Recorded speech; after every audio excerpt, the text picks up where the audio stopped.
Well, hello everyone, it's Rick Passek, the FlyFish Fanatic, and welcome to my tying bench. Today we're going to be tying a hopper pattern. This little hopper pattern, it's not one of those high floating hoppers. It will float in the surface film, right in that surface film, and a little bit below. It doesn't have foam and that kind of stuff like a lot of our hoppers here in North America. This is a typical European style hopper with a hackle and the legs, knotted legs. So very, very effective fly. And a lot of times what I'll do with this is, like, if I'm fishing a river where I'm allowed to have 3 flies or 2 flies, I'll use a foam hopper, and then I'll use one of these, and then I'll use a wet fly or something like that, right? Just something that's not heavy, so it won't pull the center hopper down, right? So, but very effective pattern, fairly simple to tie. The only pain in the butt is the knotting of the pheasant fibers, but I just go and buy the Semperfli ones because they're already pre-knotted, and I hate doing that. So, ready? Let's get tying.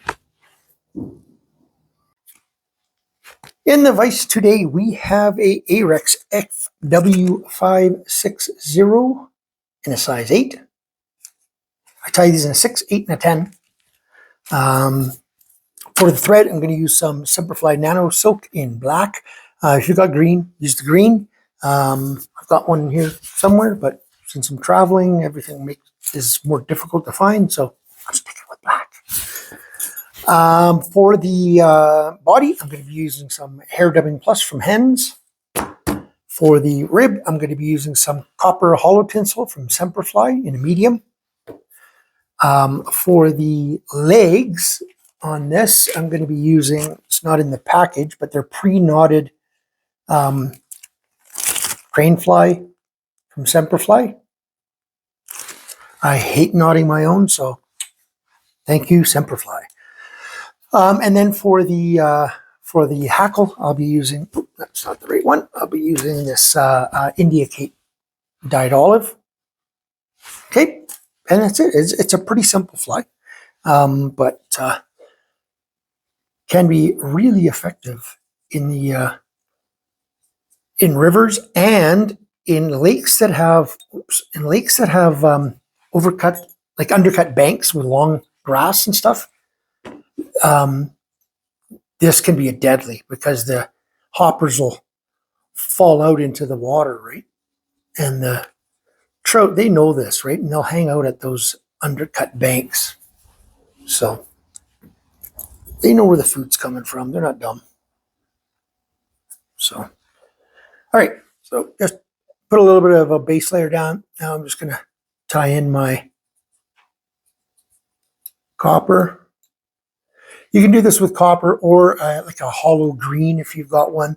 I like it with both. So now I'm going to take the Hens number 16, this olive right there. That's what I'm going to do the body with. Now, if I wanted to, I could do the lighter color, the number 20 for the body, and then make the thorax a little darker, but I'm just going to make it all the same. I do both. Honestly, I haven't found any difference in catch rate. So, and might as well just, again, make it easy, right? Especially if you're casting these into areas where you have a very good chance of losing them, then you want these ties to be quick, right? So I try not to. And if you guys have been watching any of my videos, you guys can see, if I want to, I can tie fancy flies, and I don't mind it at times, especially like spay flies and stuff. But I don't know, when it comes to certain types of flies and fly fishing, you lose too many. I don't want to spend hours on the bench tying for flies that I know are going to end up in a tree or in like a fallen log or something, right? So I try to make them as simple as I can, but still that they work really well, right? So okay, just finish dubbing this on. I'm almost there. Just thickening up that body just a bit. I'm going to go a little bit more, just a little bit.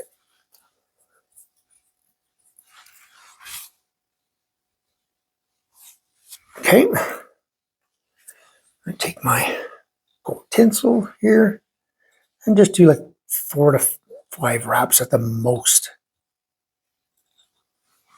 That's about 4.5. Okay. Nip off your tinsel. Take your dubbing brush, just a light little pull out, make it nice and buggy. Okay. Now, I'm going to take 3 to 4, whatever I end up lifting up here, that are, because they do tend to get knotted together. So it's 5. I don't want 5 for sure. There's 3. So whatever I do on one side, I'll do on the other, just to keep it balanced. So now you can see that they kind of go in one direction. So I'm going to make it so they kind of go down, and you want this past the hook. I want these laying in past the hook about maybe a quarter to 3/8 of an inch, and facing kind of downwards. Right, the bend's going kind of down. I want to make sure that these stay on this side. There we go. So that's 1. Another set of 3.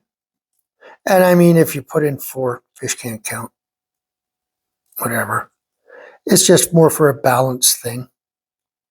I think it's more for us than it is for the fish. Well, I know it's more for us than it is for the fish, but okay, come on. Yellow butter.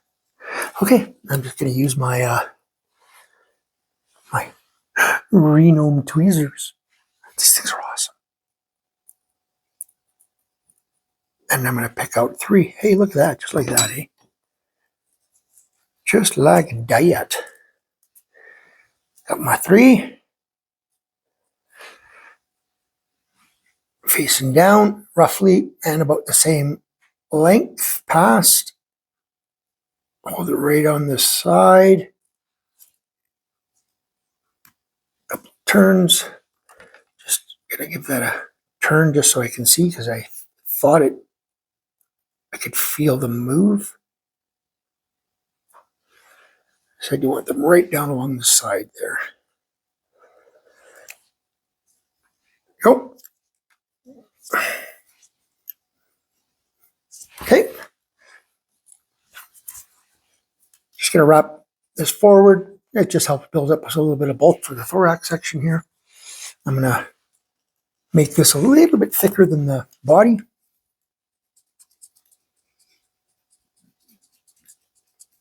So using the same stuff, same dubbing. First, I got to get myself a hackle. So pick a hackle that's going to be your appropriate length.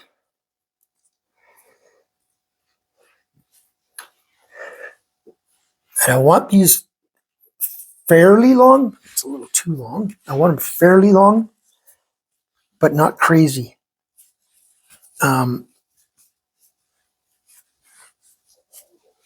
It still needs to be fairly correct proportions, right? So that one will do. So I'm just going to strip off a little bit on the end there. Put in my hackle. Get that off. Okay, now we'll dub it.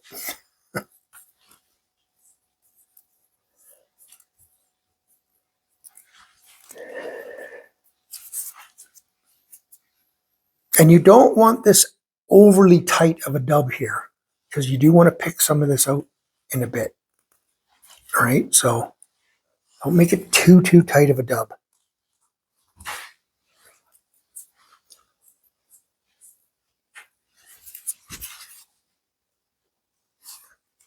Okay.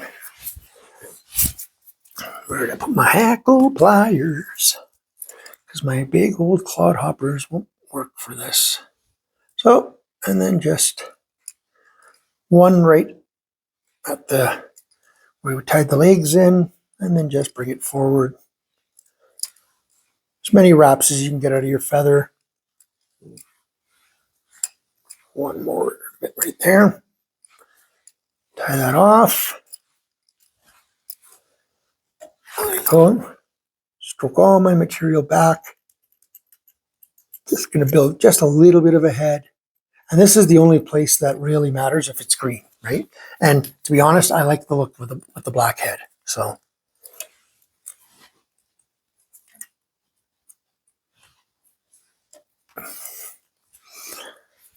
as you guys know, I always do at least 2 sets of whip finishes, depending what I'm tying. Leeches, I always do 3 sets. Tighten that up. Cut that off. Now I'm going to go with my dubbing brush, and I'm just going to go in through that hackle a bit and just loosen off some of that dubbing, and this softens the hackle off a bit as well at the same time. So, and well, there she is, your finished fly. These can be absolutely deadly. They're a lot more natural than some of the foam flies that we see out there. Now, that being said, they don't float like a foam fly does. If you want this to float even better, use Kapok dubbing from Semperfli. That'll make it float a lot better. Just noticed a bunch of these are kind of blobbed together. Again, that's just for now. Once it gets wet, it'll change anyway. But yeah, so there is your little grasshopper. Great little fly. Typical of how they tie them in Great Britain. They don't tie them as much as we do here in North America with foam and stuff like that. So this is very typical for over there, and they work. So, righty. Hope you guys enjoyed that one. If you did, thumbs up. If you've subscribed, awesome. If you haven't, please continue doing so. And we'll see you guys on the next time video. Talents.